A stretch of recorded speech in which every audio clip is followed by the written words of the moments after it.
This is how the table looks as things stand. It is a point for Ipswich. It takes them to level on points with Wolves, but they stay inside the bottom three. Manchester United stay inside the bottom half of the table. They've moved on to 16 points. Meanwhile, at the top end, Liverpool are now 8 points clear of Manchester City. The goal difference with a difference of 11 as well, with Chelsea and Arsenal making up third and fourth places. Brighton, though, level on points with both of them on 22. And then a little gap opening up to Tottenham, Nottingham Forest and Aston Villa on 19 points. Time for Ruben Amorim to put in all the changes that he'll want to see from this Manchester United side. Did you see what he will want to do in the future? Yeah, well, we saw obviously the shape of the team. That's the way he's going to go. But you still have the same players out there and the same problems. And we talk about leopards and spots. The issue with United over the last year or two: lack of goals, lack of quality in the second half. We're looking at Ipswich, who haven't won all season at home, and they looked a better team. And if any team was going to win, you felt Ipswich were going to win it. So I think it's his first game, a lot to take in. It's been a mad week or two for him, but I think ultimately he'll be disappointed. I think again with the lack of quality in the final third for Man United, and towards the end of the game, if anyone was going to win it, I thought it was going to be Ipswich, which is a big concern. Roy has described Manchester United at times this season as a team of moments. They're looking for consistency. Does this look like a squad who can get to those levels of consistency? I think, you're spot on with the moments comment, because I think that what I haven't seen in this Manchester United team for a long time is like relationships. Players that combine well with each other, players that create things, off the cuff, but also by design as well. And they've got a manager in now who's got a record for design. He's got this system that he believes heavily in, that he wants to bring to Manchester United. We saw it this evening. Did it work? No, because they didn't win. And ultimately, I think what Ruben Amorim wants to be doing is he wants to be winning whilst learning on the job with this group of players. Did he have his best available 11 out today? No. But I think we have to give huge credit to Kieran McKenna and Ipswich, because I thought that the way they played, it was exceptional at times. I thought they were brave, that they didn't let their heads drop. And I think ultimately they showed Manchester United, how it looks to be a team that's connected. We will look at Ipswich in more detail, because it was a really, really good performance from them, and we'll talk more about the influence that Kieran McKenna has shortly as well. But in terms of Ruben Amorim and the stamp that he wants to put on Manchester United, and the problems that he has to solve, is goal scoring the biggest one, Jamie? Yeah, of course, they've not got enough goals. They've got quality in the team, but there's a lot of problems you have to solve. And I'm already fed up talking about this system that he's going to employ. I am. It's because day one, Jamie. But Kelly, this is the players that are in this system right now are not going to be the players in the future. You're not going to see Johnny Evans as a left side centre back. You're not going to see Mazraoui. You're not going to see the two wing backs probably, who obviously they're both opposite footed and they're playing on the outside. Is that midfield going to be Casemiro and Eriksen? Of course it isn't. So you're going to try and analyse it. It's almost pointless, because the system is going to change, because the players are going to change and the personnel, and then they're going to look better. In a way, the best thing that can probably happen is not get fooled by these players right now, because after 2 minutes we're looking and thinking, wow, the Messiah's here, everything's going to change, look how good they look. But then they became their true self in the end, and they see that the quality isn't there. So this is going to take time. It's going to take new personnel. He's going to have to figure it out. He's going to be changing the team probably week in, week out, searching for who is going to be the right people in this system. And once he gets that, then he has a chance. But right now, you couldn't pick the team that's going to be there in 6 months, because you don't know who's going to fit into what he wants. Yeah, there are a lot of players in that side who, again, to go back to the point, have moments of quality in them. Are there enough players in the squad who have quality consistently? No. That's the big problem. Again, this team for last year or two, it's all about moments. We saw with the first goal after the minute, you think, well, listen, great start, a bit of quality, a bit of pace, nice finish from Marcus, getting into the areas you want him to be. And then United just sat back and you're going, you almost feel like, what are you waiting for? What are you waiting for? Ipswich are a team near the bottom, obviously on the back of a good result at Spurs, but a home record not great. Go after them as if United are almost fearful of going on to win the game. The manager obviously made lots of changes in the second half, and to be fair, you're thinking, listen, he's obviously trying to win the game and he's still trying to get to know these players. But I suppose at United, the position of the league, their results, they probably maybe lack that confidence and belief. But do I believe this group of players have the quality to start getting Man United back up towards top 4, top 5? I've been saying it for ages. Absolutely not. The evidence isn't there. And again, today we come down, you're thinking new manager, new bounce and all this, it's all very positive. But then when the game starts and It's the same old stuff. Yeah, exactly Very right. predictable and really lack of quality. And again, what we should say is this isn't on Ruben Amorim, who's taking charge of he's his had first two or game, three days, who is Kelly. also, Jamie, on his... He's been in the job 2 weeks, but you've got to remember everyone's been away on international duty. This is going to take time. He's under no illusions. But the good thing is he's going to learn about the players week in, week out. He's obviously coming now. We're going to have a chat with him, and I'll be interested to see how he thought the game went. Sorry. Ruben, thank you so Nice to much meet you. for coming over to talk to us. Good to meet you, Kelly. Hi, Ruben. Look, first game in charge of Manchester United. You've had a couple of weeks to work with some of the players that haven't been on international duty. So what did you learn about them over that 90 minutes? It's a tough league.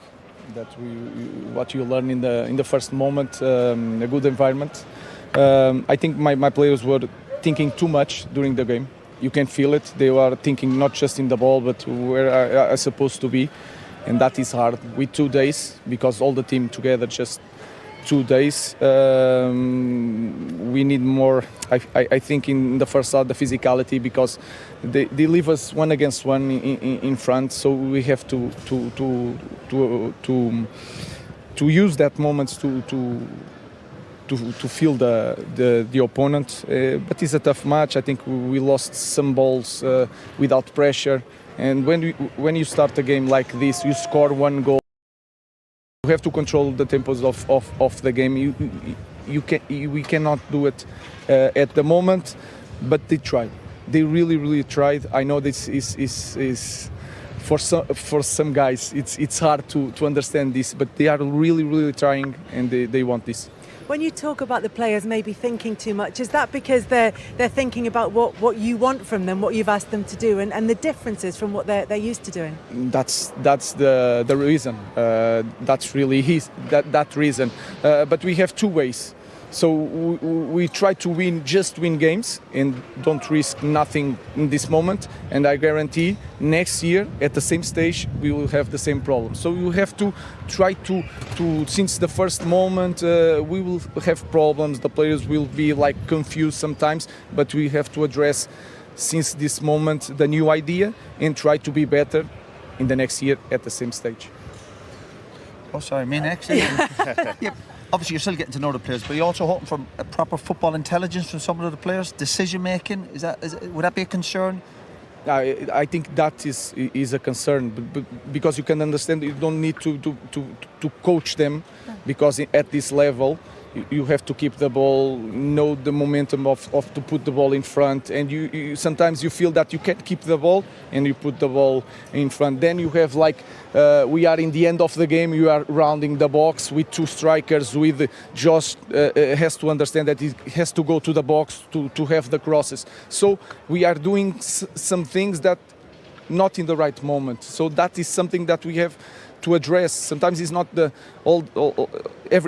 every people talk about the 3-4-3. That is not the concern. The system is a system, but the understanding of the game, I think we have to improve a lot in this area. You speak about the system, and obviously it's been the talk of the town since you arrived with this system. But what have you seen from the players in this the most, and what do you want to take forward from today's game? The most important thing, and again, it's hard to understand, but they want this. Sometimes they don't know how to get it. That was my feeling. You can say that it's 3 trainings if they are not excited at the moment, so we have a big problem. Then you start discovering things. I didn't know. I think Garna can hold the ball between lines. You can understand that by seeing the games, because he's always open. So you try to find these things. Bruno Fernandes, I think he improved his game by playing near the ball, feeling the ball, so he can give us sometimes the long pass.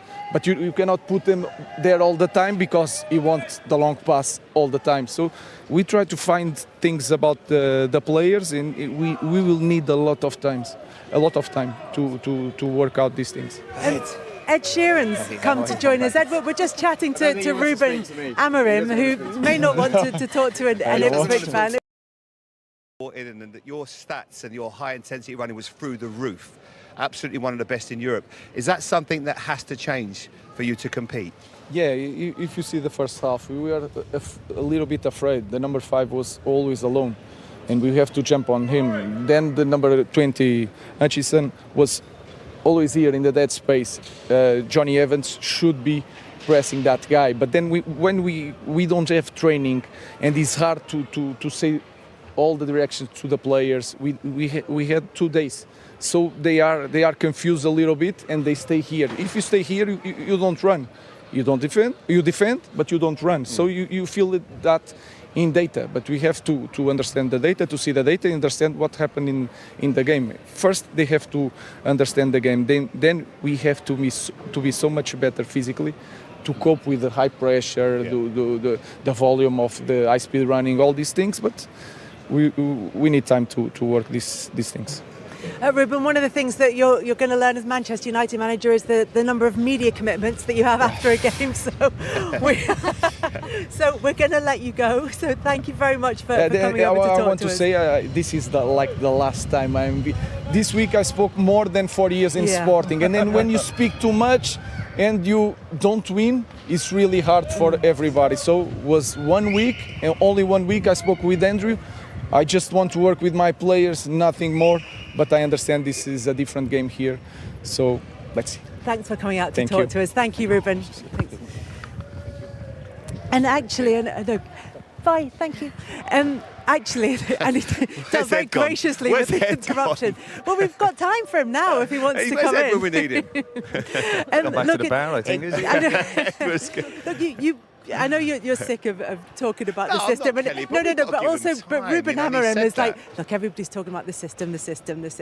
But it was the system that led to the first goal, because it was the flying wing back, and it was straight to the try. Yeah, and that was a positive start they had. Yeah. But also he's seen the other side here. I've been a Man United manager. The demands. Yeah, he's a coach. The 10 are down on this Premier League weekend. Stories wherever you look. Chelsea beginning with that 2-1 win at Leicester. In case you are just joining us, the big breaking news today is that Leicester and manager Steve Cooper and 2 of his staff have parted company. So Steve Cooper lasting just 12 league games as the Leicester City manager. Arsenal back to winning ways, 3-0 against Nottingham Forest. Villa dropping points at home, 2-2 to Palace. Brighton winning with 10 men at Bournemouth. Goalless between Everton and 10 men Brentford at Goodison. Wolves winning 4-1 at Fulham, and of course the standout headline of the weekend, Spurs 4-0 away at Manchester City. Pep Guardiola's heaviest ever home league defeat as a manager, and 5 consecutive defeats in all competitions now for the reigning champions. Earlier today, Liverpool were 2-1 down at the bottom club Southampton, but came back 2 Mo Salah goals to win it 3-2, including the winner from the penalty spot. We've just brought you 1-1 at Portman Road, and we will bring you the Monday night football, which is Newcastle West Ham, followed by final word on Monday.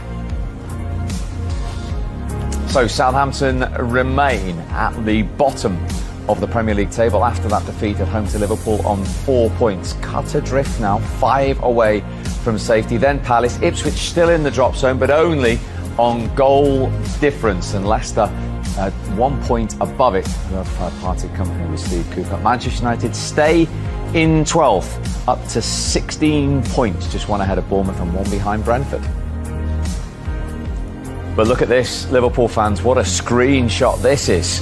12 games in under Arne Slot, 8 points clear of the reigning Manchester City champions. And remember, play Pep Guardiola's side next Sunday at Anfield, win that one, and the gap after 13 games will be 11 points between those 2 teams. Chelsea and Arsenal are the other clubs in those Champions League positions. United after his first game in charge. The thoughts of Ruben Amorim. Ruben, so your first game in the Premier League, a draw, what do you make of it? Not a good result, but it's a tough league with a high intensity. But we start very well, and we should have more ball after the first goal. But we are learning in competition, so it was really hard for them. They were thinking during all the game, they were thinking what to do. Was not like fluid, and it's normal with 2 trainings, but they try. I just ask to try to run. They try to do it. We'll see in the future. How happy are you with how they adapted to your ideas? Because I know you said you haven't had much time. It's a new system, a new way of playing. How happy are you with how they adapted? They try, and you see that they have so much space to improve, and that is a good thing. But after a draw, you never feel the good things. You try to think in this game, try to think in the next game. So I'm really happy because they try, but they can do so much better. The goal that you scored early on, a dream start for you in your first game, and the sort of goal that you like to score, that type of play. Yes, we work on that, but they have the talent to do it, and then it is all about the players. They execute the play because they are very good players. What about Bruno's role in this new sort of shape that you've brought? Yeah, I think he improves when he goes to the midfielder near the ball. Of course, in that phase, the pressure of the Ipswich slowed down a little bit, so he had more space than Casemiro and Eriksen. We have to improve in every position, but I enjoy his game. There were a few of us surprised when we saw Mazraoui playing as one of the three centre-halves. How happy were you with the way that the players adapted maybe out of their normal positions? Yeah, we have, as you know, we don't have too many central backs, so we have to adapt some players. I think Ahmad played very well there, defend very well, very dangerous with the ball in the last third. And Mazraoui is so smart. I think Mazraoui is so important for us. He can play anywhere, and that kind of player is so crucial for our future. And just finally, your first experience of the Premier League, how did you find it? Did you enjoy it? I know you're disappointed, it's only a draw, but... Yeah, it's a great environment. It's a great game. The spectacle is great. But I have to tell you, when the game starts, it's like I'm playing in Portugal or in third in the game. Anything is this, everything is the same. So you guys are so lucky. You have the best league in the world. I'm really happy to be here, but today I don't feel much because I like to win games. Top man, pleasure to meet you. All the very best. Thank you, Ruben. Yeah, he's a winner because in his last 45 games at Sporting, he won 40 of them. He's not used to dropping points, Owen, is he? He's come from a very different winning environment, and you can hear from him there. Learning, he used 3 times. Learning.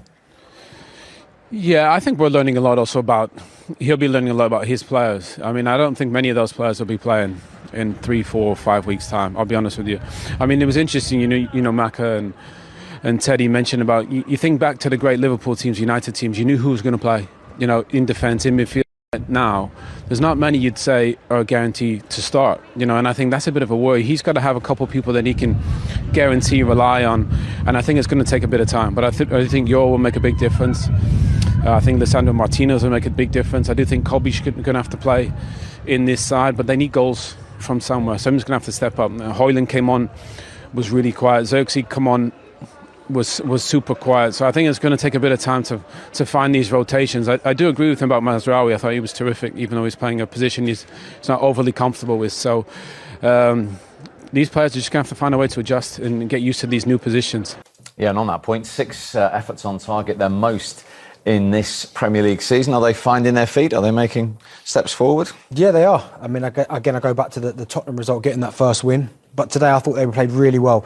Again, you look at the stats, Manchester United would have had more possession, but the clear goal-scoring opportunities, Ipswich should be walking off the pitch today with a 3-4-1 victory because they've got a great goal. Murray Hutchinson, he spoke about working on that in training.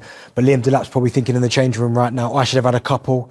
There's been so many opportunities they had. They got themselves into good areas, and I think they coped with Manchester United really well. So I take real confidence from the last 2 performances. I think they'd been in the game. The Brentford game was a prime example. They go 2 up.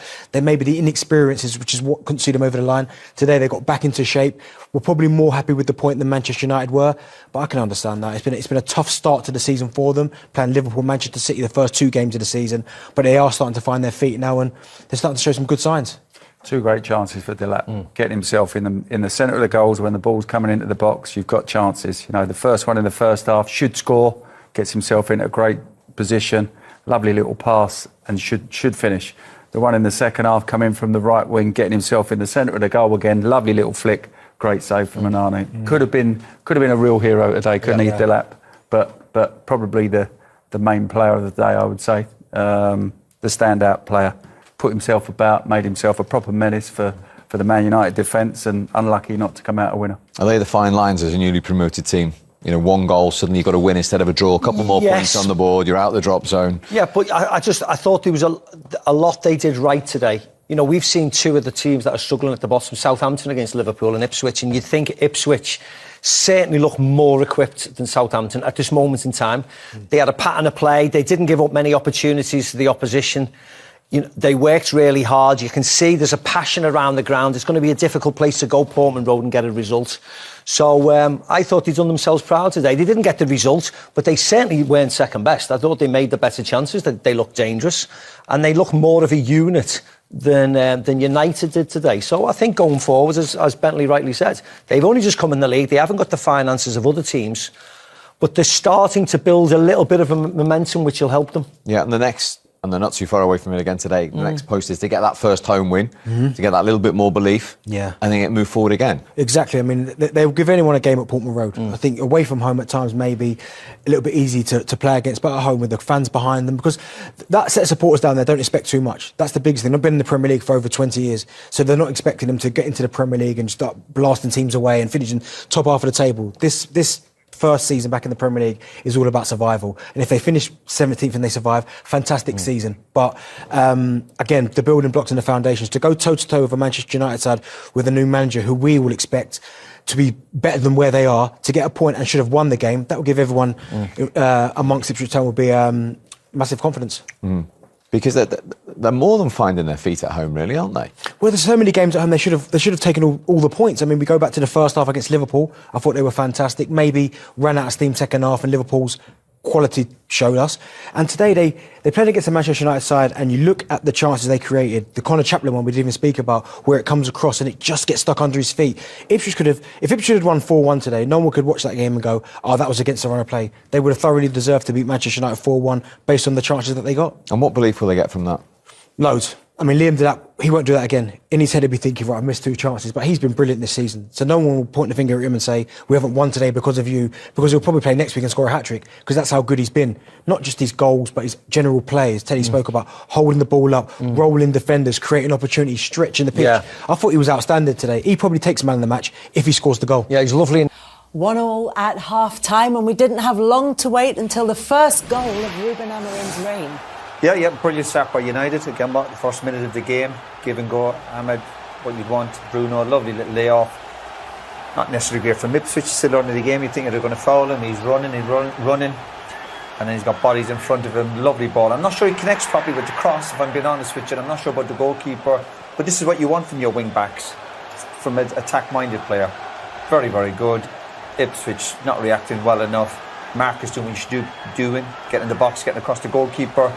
Lovely touch, great start from United, but they've not really done much after that. And Ipswich is our equaliser, but great start from United. I bet manager couldn't believe it. Score so early. Speak about the system. Dalot coming in at the opposite side as well. It just goes to show, the system. We're already seeing signs of it. He has to get in the box and make that run. And obviously Rashford's been the guy who's slotted home after 80 seconds. What a start for them. And we saw it there, working perfectly for Manchester United. Even if, as you say, there wasn't the best of connections with the cross, but they have looked vulnerable since then, and Ipswich have had a really good reaction to go 1-0 down. This is the other side for Ahmad. You've got to not just be good going forward, you've got to be able to defend. You can see he has a problem there with Leif Davies. Good bit of movement by Delat. That's the save of the season. Unbelievable save. Yes, he should score, but it's a wonderful save. Gets that big right paw out, manages to keep it out. It's unbelievable. You see Delat there, he thinks he scored, but he's so strong. Good piece of play. What a save. Unbelievable. Yeah. But, of course, he should score. He should score. However, Amari Hutchinson did score. And what a goal. I mean, a little bit of help on its way in. I do like this guy. He receives the ball on the half-turn so well. Does get a big deflection off Mazraoui. But, again, United a bit too easy to play against. Casemiro doesn't get close enough. Good first touch. Second touch out of his feet. And a lovely strike, is he? Yeah, and I think it was coming. I think Ipswich fully deserved. I think they've had such a brilliant response since conceding so early on. Nothing really changed for them. There was no panic. You could see from the sideline they started to find the pockets, getting these guys on the ball.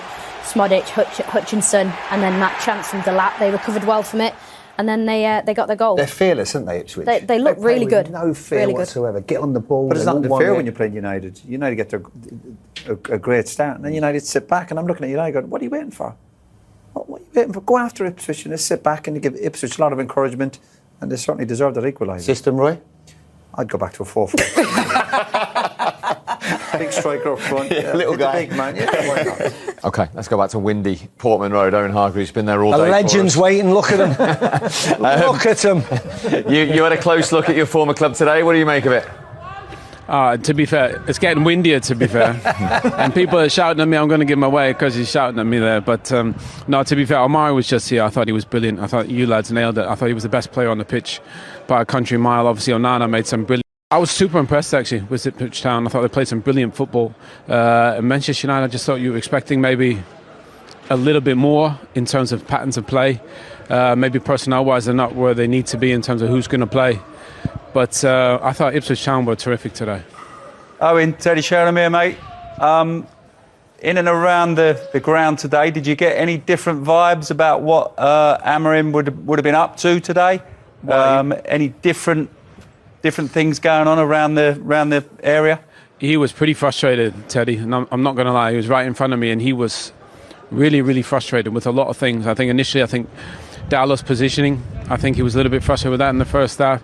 I think the midfield balance he didn't really like, and when Xerxes come on, I don't think he was overly happy with his positioning, and Højlund as well. So I think there's a lot of stuff that needs a little bit of work, but I think before the game we saw all those smiles and all that charm from Ruben Amorim, but I think during the game he was really frustrated. I think he realised this is probably going to be a lot harder than he probably envisioned. Oh, and when I was watching the game, I thought in the transition defensively, Manchester United seemed a bit open. Do you think that will get better as the weeks kind of progress, or do you think it was just like that because it was his first game? It's a good question, Benty. I'm not sure. I mean, if you're going to play with Eriksen and Casemiro as a midfield two in the Premier League, you're going to struggle. I thought Omari, on that half turn, he had the beating of them every time. He knew once he got out of his feet with his, close control and that low center of gravity. I thought Eriksen and Casemiro were always going to struggle. I just thought it was in a way it was made for Ugarte. I'm really surprised Kobbie Mainoo didn't come off the bench with all the changes that they made. Bruno dropping a little bit deeper, Marcus coming off. I think it's going to take a bit of time to find what his best team's going to be. Did you expect a little bit more bounce today with all the optimism around him? I expected a bit more bounce, about as much bounce as in my hair at the moment, to be fair. Hey. Are you trying to get a free product deal here or something? Yeah, somebody get me some hairspray. Head and Shoulders or somebody, bring them off. All of the brands are available. I'm struggling, yeah. No, but honestly, I did. I expected a lot more. But I think you have to credit Ipswich Town. I thought they played brilliant football. Obviously, the first goal that Man United scored was terrific. Right from the back, everybody was involved. Brilliant goal, fantastic from Ahmad, and Marcus gets on the end of it. I love this. There was a pattern to play. It was lovely. Everybody's involved. Ahmad was terrific. And I thought, wow, what a start. 2 minutes in, Marcus gets into position he actually needs to be. Dalot's there, Garnacho's there. Great goal, great start. And then basically after that, they didn't do any more there. And I think obviously Ahmad playing as a right wing back being left-footed, I'm not sure. I think he played okay today. And he did brilliant getting that set up. But I just thought, after that start, you think, right, go get another one. But really, the team that played after that, I thought was Ipswich Town. They were by far the better team in the first half, in my opinion. I thought United were better for the last 20 minutes. But after that start, you would expect it, right, let's go attack, let's go create a little bit more. But Garnacho was pretty quiet, couldn't get on the ball. And Ruben Amorim, he looked really frustrated without, what he saw, I think, in that first half especially. Oh, what did you make of the decision to play Rashford down the middle? I know he scored his goal relatively early, 81 seconds. But what about after that, his general play?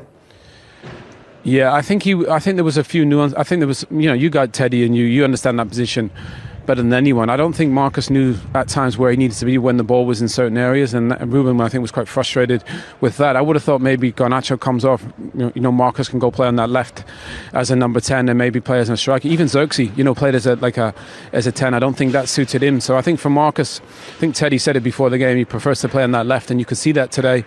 I think there's going to be, to me, it looked like there was 4 or 5 at least players playing out of their natural position, and I think it showed at times. Oh, and do you think Man United at this moment in time have got the personnel to play this formation, or do you think he's going to have to bring in his own type of people?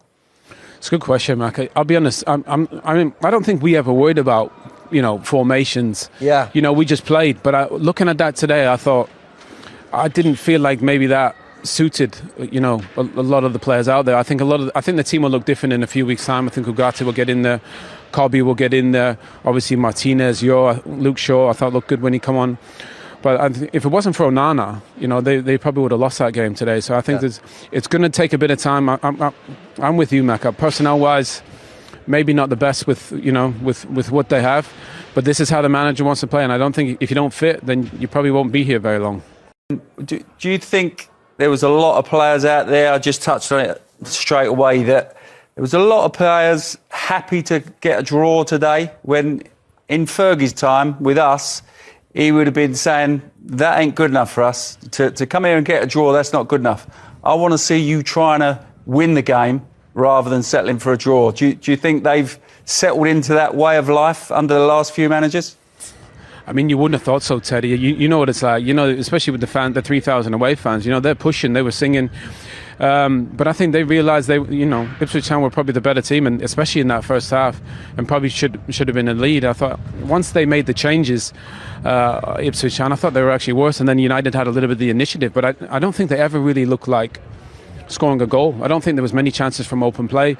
So I think from that sense, I think a draw is probably a fair result. If anything, I thought Ipswich Town were probably had the better chances in the game. So I think there's a lot to improve on for Man United, obviously playing wise, but also mentality wise. They need to get back to that fighting spirit, that mentality. I just think today was, I think we all expected, we were hoping for a little bit more, and it just didn't really deliver, in my opinion. Yeah. In terms of the overall shape, Teddy. You've hinted there's going to be probably a lot of change as he tries and experiments. But today, as Owen says, do you agree? Was it too many round pegs in square holes? Well, Stevie said earlier, they can make a lot of changes. They've got a lot of people on the bench. But there's no real standout players in the whole squad where you say, he's got to play. We're going to build our team around these 5 players. There's only the goalkeeper that's the first name on the team sheet. You could pick 2 teams out of them and you wouldn't know which ones you're going to play. You're playing Rashford up there, you could play Hoyland, Xerxes up there. They're all pretty much of a muchness at the moment. You've got wide players out there. You've got midfield players in there that you could rotate. He said Maino. Would Maino have made a massive difference? I'm not so sure. There's lots of players, but they need to get back to going out and buying top players that lead by example and drag people along when the going gets tough. I mean, when you think of it, Ugarte come on, 50 million. Mason Mount came on, again, 60 million. Hoyland came on, Xerxes came on. 35 million. They have to make an impact. Otherwise, what are they doing there? Who bought them? Because that is 300 million pounds worth of complete waste. They've got a stacked bench against a team that's just come up from the Championship. First time in the Premier League in 20 years. And they didn't look as if they were going to score. So something is fundamentally wrong, and someone has to take the blame for that. But the new coach has inherited that, hasn't he? So I mean, no, I know. I'm not blaming the new coach. I'm blaming the players. He's inherited that group of players. Yes, and it's clearly he's trying to get them into his shape. Clearly not good enough. So then they're going to have to give the new coach another £200 million, and then they're going to have to get rid of a lot of these players that. Well, that's easier said. Are getting rid of them. You just can't get rid of them because you need to pay them a fortune. What was that word? I've just made Getting rid of new word, everybody. So you have to pay them to leave. So they've got massive problems going forwards unless the players who I've just mentioned improve, by another 100%. Because they didn't do anything coming on the pitch, and they're supposed to be star players who play Champions League, play for the country numerous times. I've done this, I've done that, and yet you didn't see anything. We're still saying now, as a 3 in Owen Hargreaves, oh yeah, Ipswich were much better. Ipswich were better. I mean, that can't carry on. That can't carry on. Yeah, when I got to United, there was a continuity of top players revolving. Few had just left. There was more coming into the team, like you had the Brian Robsons that had just left and Ince. Then you had Roy Keane and Pallister. Brucey had just left. Pallister had come. And the top players lead. You don't have to be told by the manager. You're just led and you follow in, and the Scholeses and the Beckhams and the Giggs take on that mantle. They become older. And then the Keeneys leave, and then the next people come in, and the Rios come on. The continuity of top players makes the football club carry on into latter life. There's no top players at Manchester United now. So they need to start the whole process again of going out and saying, right, for example, Declan Rice 2 years ago, go get him. Harry Kane, there's our middle of the team, you know, leading by example. Other players follow them. When new players come, they'll see how they do things in training, how they conduct themselves. Are they professional? They lead by example. And then other people go, oh, that's how you do it. I never did that at my other club because we didn't have top players there. But we have now. You've shown me how to act as a professional footballer, playing for the top club in the world. And that, it just gets passed on to the next generation. But that's not happening at Manchester United. They need to dig deep and go out and say, right, these 3 top players are going to cost a lot of money, but they're going to come into the football club and they're going to lead by example.